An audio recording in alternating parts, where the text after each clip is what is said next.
Oferecimento: Supermercado Cambará, 43 3325 7755, Londrina, Paraná.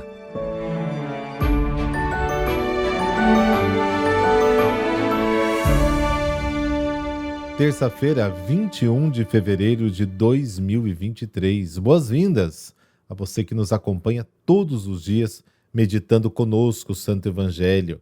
A palavra de Deus é de uma riqueza inesgotável. O que pedimos ao Senhor é que a gente não fique criando resistências e nos abramos de fato ao Cristo que se aproxima.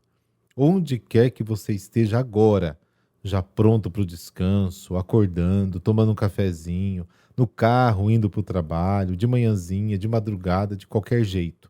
Jesus se aproxima de você hoje para lhe falar ao coração com todo o amor do universo. Rezemos.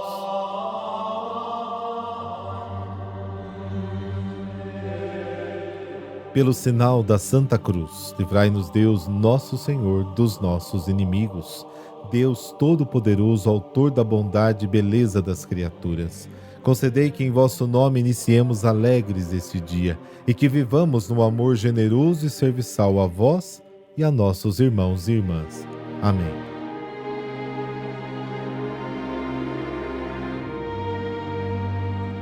Marcos, capítulo 9, versículos de 30 a 37. O Senhor esteja convosco, Ele está no meio de nós. Proclamação do Evangelho de Jesus Cristo segundo Marcos. Glória a vós, Senhor. Naquele tempo, Jesus e seus discípulos atravessavam a Galileia. Ele não queria que ninguém soubesse disso, pois estava ensinando a seus discípulos. E dizia-lhes: o Filho do Homem vai ser entregue nas mãos dos homens, e eles o matarão. Mas 3 dias após a sua morte, ele ressuscitará. Os discípulos, porém, não compreendiam essas palavras e tinham medo de perguntar. Eles chegaram a Cafarnaum. Estando em casa, Jesus perguntou-lhes: o que discutíeis pelo caminho? Eles, porém, ficaram calados, pois pelo caminho tinham discutido quem era o maior.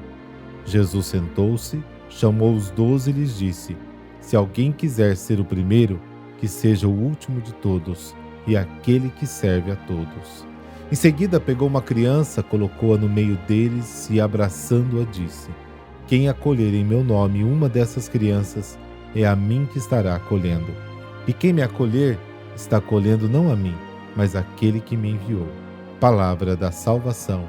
Glória a vós, Senhor.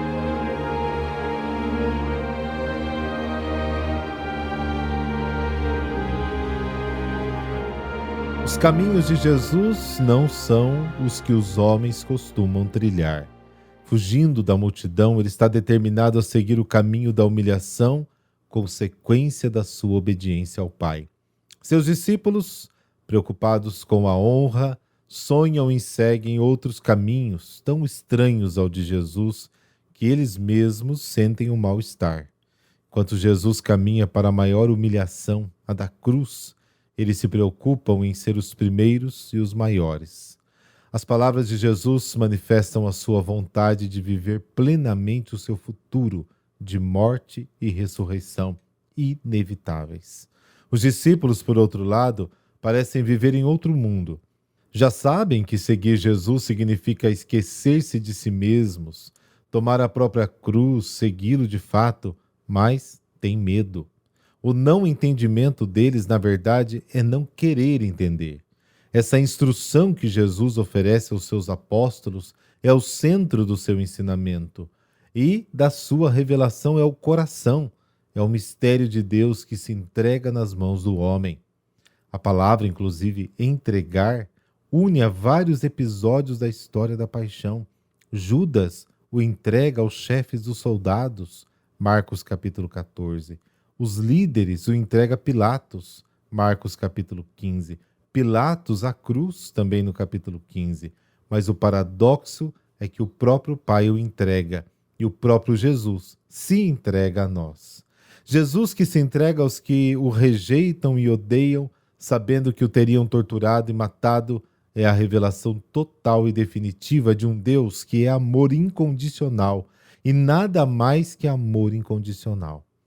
Diante da revelação de um amor tão grande, do próprio Deus, que se entrega nas mãos dos homens que ama, os discípulos simplesmente não entenderam. Eles não entendem que Deus é um amor tão grande que supera infinitamente todas as expectativas e imaginação humanas. As questões de honra e dos primeiros lugares, obviamente, interessam e emocionam os apóstolos mais do que o anúncio da paixão, morte e ressurreição, repetido por Jesus até aqui por 2 vezes. A sede de poder, o carreirismo, o desejo de ser o primeiro, de se sentir superior aos outros e de dominá-los, sempre foi um câncer para a humanidade. Anunciar a palavra a pessoas imersas nessas questões é como lançar a semente entre os espinhos. As preocupações do mundo, a sedução das riquezas e todas as outras concupiscências sufocam a palavra e ela fica infrutífera. Capítulo 4 de Marcos. Não é mal aspirar a cargos de governo, até na igreja. Pelo contrário, pode ser sinal de um dom do Espírito, como está 1 Coríntios capítulo 12. Mas é mal fazer do cargo uma questão de prestígio, de orgulho. Deve ser apenas uma possibilidade de servir mais e melhor. A sede de poder na igreja torna todos, líderes e fiéis, idênticos aos líderes deste mundo que descarregam sobre os outros os seus fardos e os seus sacrifícios. Mateus capítulo 23. E enviam outros à cruz em vez de irem eles mesmos para lá, seguindo o exemplo de Cristo. Tais pessoas são completamente incapazes e nada credíveis de dar testemunho de um verdadeiro anúncio da paixão, morte e ressurreição de Cristo, experimentado em primeira mão e na própria pele. Os discípulos não entendem a palavra de Deus porque têm a palavra do maligno no coração. A palavra de Jesus é amor e humildade, a do inimigo é egoísmo e vontade de sempre se aparecer. Quem busca a si mesmo, perde a si mesmo, perde os outros, perde a Deus.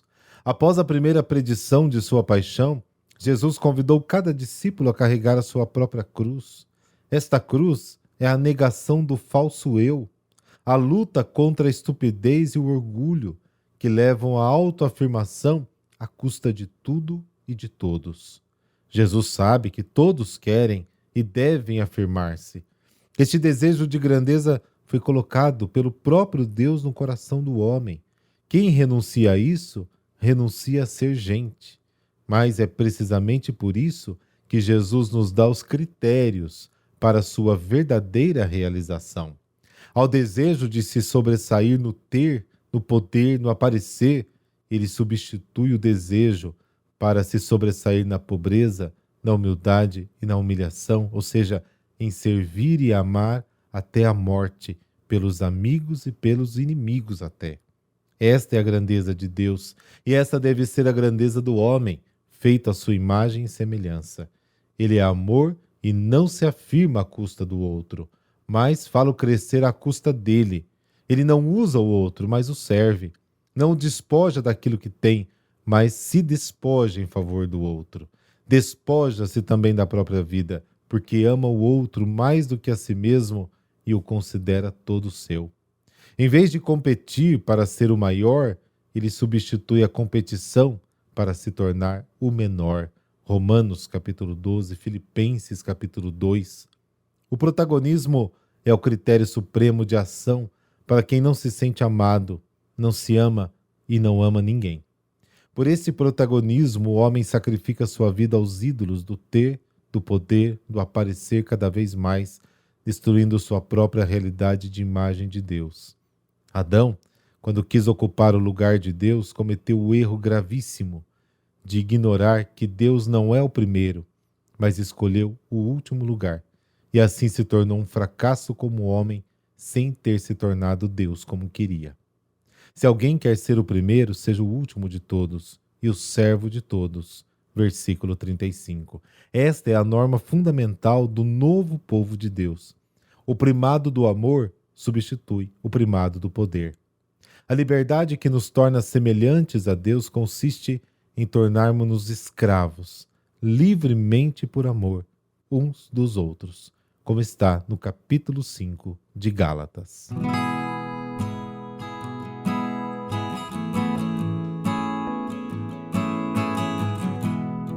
São Pedro Damião. Ele nasceu em Ravenna, Itália, por volta de 1007 e era o último de 7 filhos. Sofreu muito na infância, ficou órfão logo cedo e os maus tratos de alguns irmãos. Finalmente, sob os cuidados do irmão primogênito, Damião recebeu cuidados e condições para estudar. Como agradecimento, Pedro acrescentou o nome do irmão ao seu. Aos 21 anos, entrou para a congregação dos Camaldulenses, fundada por São Romualdo. Buscou a vida de contemplação e solidão no convento de Fonte Avelana, nos confins da Úmbria. Em breve tornou-se diretor espiritual daquele grupo de eremitas e sua fama se difundiu rapidamente, sendo convidado como docente de teologia e direito canônico em outros mosteiros. Em 1043 foi nomeado prior de Fonte Avelana, cargo que ocupou até o fim da vida. Além do espírito contemplativo, Pedro também era muito rigoroso na ascese pessoal e modificou para maior severidade a disciplina do clero e dos mosteiros, muitos fundados por ele e seguindo com certas variações a reforma camaldulense. É um dos grandes reformadores da vida monástica do século XI, junto a São Nilo, São Romualdo e outros. Desejava devolver o sentido da consagração total a Deus na vida religiosa, pela austeridade na solidão e na penitência.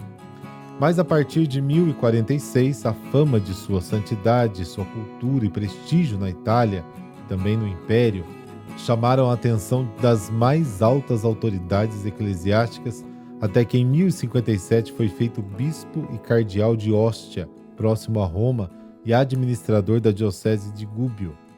O Papa Estevão IX queria sua ajuda para reformar o clero, que na época a igreja sofria com 2 grandes males: a simonia, que é a compra de cargos eclesiásticos com dinheiro ou favores temporais, o abuso imoral, que também colocava a hierarquia da igreja sob o controle e arbítrio de pessoas sem qualquer vocação, espírito, competência, obediência, escrúpulo religioso, e também o nicolismo, que era a inobservância do celibato.